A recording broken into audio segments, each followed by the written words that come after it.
మీకు కూడా తెలుసు, ఢిల్లీలో జగన్మోహిని భజన బృందం అని ఒకటి ఉండేది. జగన్మోహిని భజన బృందం అని బ్రహ్మాండంగా భజన చేసేవాళ్ళు.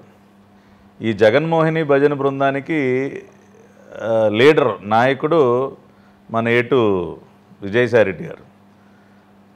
అసలు భజన చేయటంలో, చిడతలు వాయించడంలో అసలు ఆ ట్యూన్ మంచి ట్యూను. లోక్సభలో కానీ ఎక్కడైనా ఈయన గారు స్టార్ట్ అనగానే మొత్తం రెడీ అయిపోయేవాళ్ళు. కానీ ఈ రోజున గతంలో వైసీపీ ఎంపీలుగా భజన బృందంలాగా తయారవకుండా ఇవాళ మీరు అన్నట్టు యంగ్ ఎంపీస్, ఎడ్యుకేటెడ్ ఎంపీస్ ఇవాళ అనేక మంది తెలుగుదేశం పార్టీ పక్షాన్ని గెలిచారు. ఒక పెమ్మసాని చంద్రశేఖర్ గారు కానీ, విజయవాడ ఎంపీ కేశినేని గారు, ఆయన కూడా ఒక B Tech graduate, Vizag MP Bharat గారు, రామ్మోహన్ నాయుడు గారు, అమలాపురం బాలయోగ్ గారి అబ్బాయి హరీష్ కానీ, ఇట్లా లాడ్ ఆఫ్ యంగ్స్టర్స్ ఇవాళ ఎంపీస్గా ఉన్నారు. ఖచ్చితంగా రాష్ట్రానికి సంబంధించి ప్రతి ఒక్క అంశం పైన కూడా పార్లమెంట్లో మేము గట్టిగా ఫైట్ చేస్తాం. అదేవిధంగా నరేంద్ర మోడీ గారి పైన కూడా మాకు పూర్తి విశ్వాసం ఉంది. ఎందుకంటే ఆయన కూడా మన ఎన్నికల సందర్భంగా అనేక రకాలైనటువంటి వాగ్దానాలు ఆయన చేశారు. తప్పకుండా రాష్ట్రం పట్ల ఆయనకు అటువంటి నిబద్ధత ఉందని మాకు ఖచ్చితమైనటువంటి నమ్మకం ఉంది. కాబట్టి నరేంద్ర మోడీ గారి సహకారంతో ఈ డబుల్ ఇంజిన్ సర్కార్ ఏదైతే ఉందో, మోడీ గారు నాయుడు గారు ఇద్దరు కలిసి మళ్ళీ రాష్ట్రం యొక్క ఇమేజ్ని పెంచడమే కాకుండా ఇద్దరికి ఒకే vision, both the leaders share the same vision 2047. So Modi గారి విజన్ ఏంటి? To make India the number 1 country in the world. Naidu గారి vision to make Andhra Pradesh number 1 state in the country.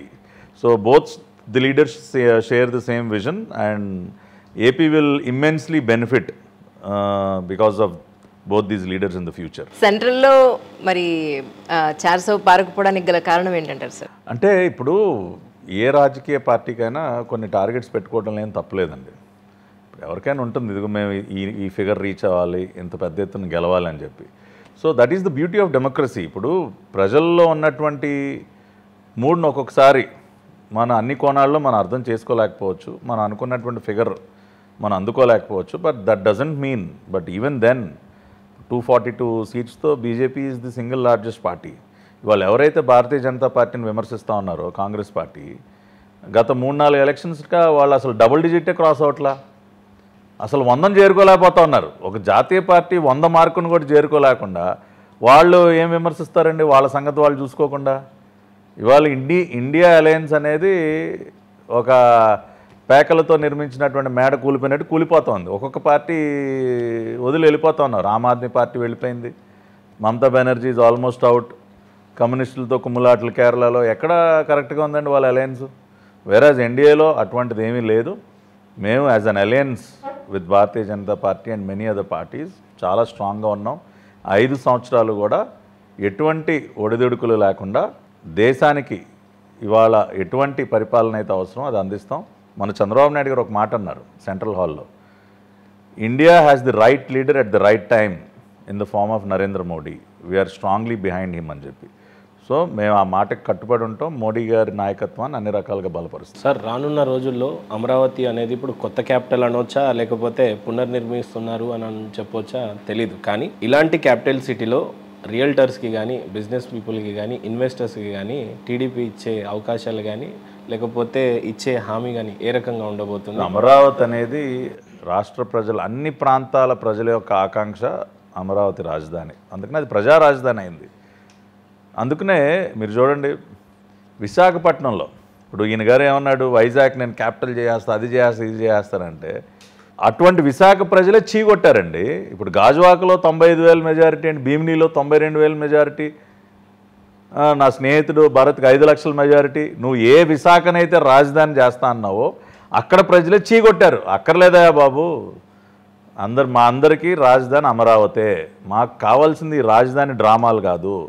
మా విశాఖకి పెట్టుబడులు కావాలి, ఉపాధి అవకాశాలు కావాలి, ఉద్యోగ కల్పన కావాలి, ప్రశాంతత కావాలి. విశాఖని 5 సంవత్సరాల కాలంలో ఎంత పట్టి పీడించారండి ఆ ప్రాంతాన్ని. భూ కబ్జాలు, ప్రజలు అసలు అయితే ఇవాళ తమ స్థలంలో, ఇవాళ తమదే అనుకున్న స్థలం రేపు ఎవడొచ్చి బోర్డు బాధ్యత తెలీదు, భయపడిపోయారు. గతంలో ఒకసారి విజయమ్మ గారిని అట్లాగే ఓడించి పంపించారు, వద్దమ్మా మీ పులివెందుల బ్యాచ్ మాకు వద్దని చెప్పి, మమ్మల్ని ఇలా ప్రశాంతంగా బతకనివ్వండి అని చెప్పి విజయమ్మ గారిని ఓడించారు. అయినా బుద్ధి తెచ్చుకోకుండా మళ్ళీ ఏదో బిస్కెట్లు వేసాడు, మీకు అది చేస్తా ఇది చేస్తా అని. కానీ రెండో పక్కన అన్ని దుర్మార్గాలే. దస్పల్లా భూములు కబ్జా అంటాడు, వాల్తేరు క్లబ్ కబ్జా అంటాడు, సింహాచలం భూములు కబ్జా అంటాడు, అసైన్డ్ ల్యాండ్స్ అన్నీ ఆక్రమించాడు. ఎంతమందిని పీడించారండి? విజయసాయిరెడ్డికి 1,00,000 గజాలు ఎక్కడి నుంచి వచ్చినాయండి? కూతురు అల్లుడి పేరుతో 1,00,000 గజాలు అవసరం, ఒక వ్యక్తికి 1,00,000 గజాలు అవసరం విశాఖపట్నంలో. అంటే ఎన్ని రకాలుగా ప్రజల్ని భయభ్రాంతులు గురి చేశారు. కాబట్టి వాళ్ళ ప్రజలు కోరుకుంటున్నది ఈ రాజధాని డ్రామాలు కాదండి, నిజమైనటువంటి అభివృద్ధి, సంక్షేమం. మా ప్రాంతంలో రోడ్లు బాగుండాలి, ఇరిగేషన్ ప్రాజెక్టులు బాగుండాలి, అందరికీ మంచి ఉపాధి అవకాశాలు ఉండాలి, ప్రశాంతంగా ఉండాలి, లా అండ్ ఆర్డర్ బాగుండాలి. విశాఖ కమిషనర్ మన చెప్తా ఉన్నాడు 2 నెలల క్రితం, Visakhapatnam has become a transit point for drugs అని చెప్పి సాక్షాత్ ఒక కమిషనర్ ప్రెస్ మీట్లో చెప్తా ఉన్నాడు ఆయన. Is it not a shame for people in Vizag? 25,000 కిలోల డ్రగ్స్తో ఉన్న కంటైనర్ పట్టుబడుతుందా? ఇవాళ గంజాయికి చిరునామాగా వైజాగ్ ఉత్తరాంధ్ర ప్రాంతం మారిపోతుందా? ఎవరు మాత్రం అటువంటి పరిస్థితిని కోరుకుంటారని అందుకనే ఈడ్చి కొట్టారు, మళ్ళీ అక్కడ కనపడకుండా కొట్టారు.